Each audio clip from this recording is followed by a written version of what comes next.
terms of things like interest rates. So what this fund will do over time is the managers will have a lot of flexibility. So as much as you can see there, you've got investment grade and high yield debt. The idea is that the fund will over time have the right balance in the right environment to deal with the effects of inflation. Now, ultimately, what's really important is how we deal with that in our portfolios. And as you can see with this slide in front of you, what you've essentially got is these are two typical, what I would call almost 60-40, 50-50 equity portfolios.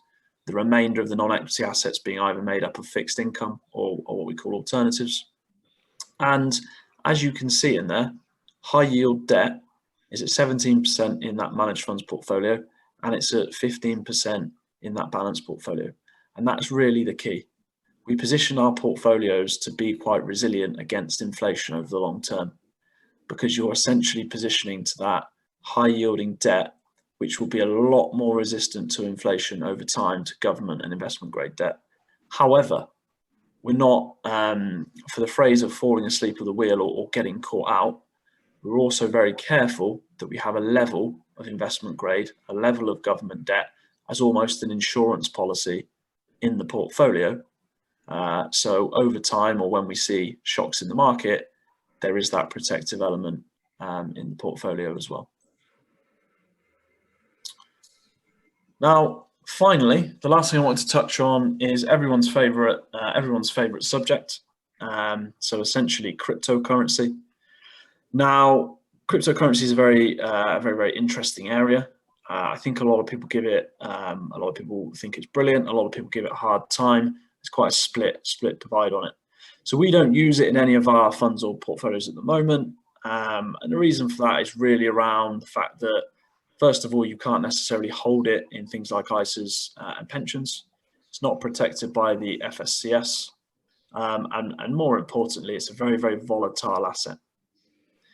So just before I go into a little bit more about it, I also think it's important to highlight that there are some advantages to what the underlying technology blockchain and a cryptocurrency can bring to the world. So for example, if you've got a blockchain and then you've got a cryptocurrency like a Bitcoin, what it does do is it essentially means that organizations don't necessarily have to protect as much against currency movements if a sort of single currency was adopted. It also means that reporting for companies is a lot easier because they can report all their all their accounts in one currency. It can give a lot of people in the world who can't access traditional banking, it can give them access to that. So there are some good things around cryptocurrency and the underlying technology blockchain, but they're not the things that are driving it at the moment. And I think that's the key. That's the key point. The things that are potentially driving it are who's adopting it, someone making a tweet here, a government in one part of the world making making a comment about it here or there. Now, ultimately, the different central banks around the world could potentially create their own cryptocurrencies. So the ECB have murmured about it. China have potentially been on and off murmured about it. Difficult to tell. But that's another point, is that if cryptocurrency does become mainstream, it's likely that could be more one that people would adopt would be one made by a central bank. So I don't know, it's a difficult one. But what I will say about it is that one thing you can't predict at the moment is you can't predict if you're buying it cheaply, or you can't predict if you're buying, or you can't see if you're buying it expensively. And that's a really key point. You've got no management team to speak to. It's got no cash flows that are coming into it. It's not really got that many fundamentals to necessarily look at. And that's why we've not adopted it in any of our portfolios, and why we see it as a difficult asset to use. Because if we don't know what drives its price, then it's very difficult to use in things like portfolios. At the moment, based on what drives its price, we would see it as more of a speculative asset. So that really finishes up from me. I want to now open up to questions. if anyone's got any. Thanks, Neil. Just whilst we're waiting for people perhaps to think about that, on the cryptocurrency, just interesting with Elon Musk. Part of the spike of it was when he said that you could buy your Tesla through cryptocurrency, and then one of the downsides is when he suddenly decided that it wasn't very good for the planet, and therefore that it wasn't positive, and that can show you the swings and things in the market. I think investors might lose. There's the potential that investors could lose confidence in it over time. I think that's potentially one of the biggest worries, and the market could drop out. But it's very, very difficult to tell at the moment. But when it comes down to it, as SJP, we're not comfortable taking that risk or using it at present. And I think, as you say, it's more of a for those who want to invest and have that risk appetite, which is typically very, very high. Then obviously they can look at it, but at this stage it's not in the mainstream that would really allow us to do that. But does anyone have any questions for Neil? Otherwise I'll do a quick summary. I'm always aware on these virtual things it's not that easy to ask, but oh yeah, you will need to unmute if you want to ask a question. Thanks, John. Does anyone have any questions?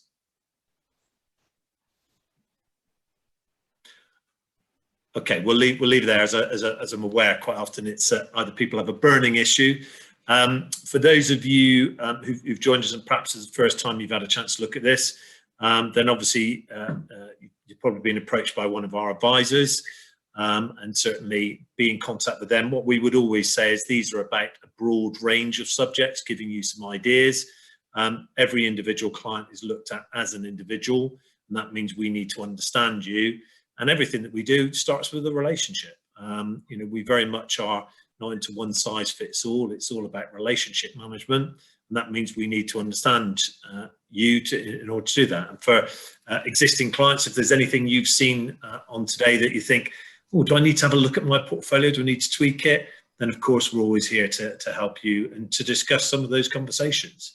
Because as I said, it is down to everyone as their own risk appetite. And also what their goals and objectives are, because actually it is about your individual needs. The other thing we just put up there is that we have regular online events, and we will continue to do that. And you can see we've got quite a few lined up for business owners. So if any of you are business owners and you want to join us for those, then they are hosted on our website. You can see how you join that. Also, you can see there.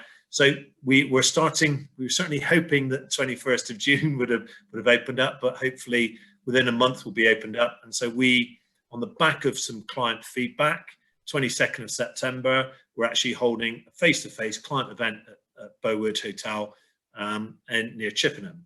And that was very much on the back of our clients' feedback, which was virtual's great, but actually wouldn't it be great to just celebrate and get a bit back face-to-face? So if that's something that you would want to do, and we're going to have a range of speakers there looking a bit at investment like today, but also a little bit at later life planning. So if you do want to engage with any of those things, then please let us know. But if there's no further questions, thanks everyone for joining us today. Some dates that are coming up. And as I say, if you do want to have a chat with anyone individually, I'm sure you've got an individual contact, one of our advisors you can contact. Okay, thank you, Neil, for your time. Appreciate it, you sharing your wisdom. And as I say, it's always good to just get a different view of where the market's going. Just you can see how things, even in 2021,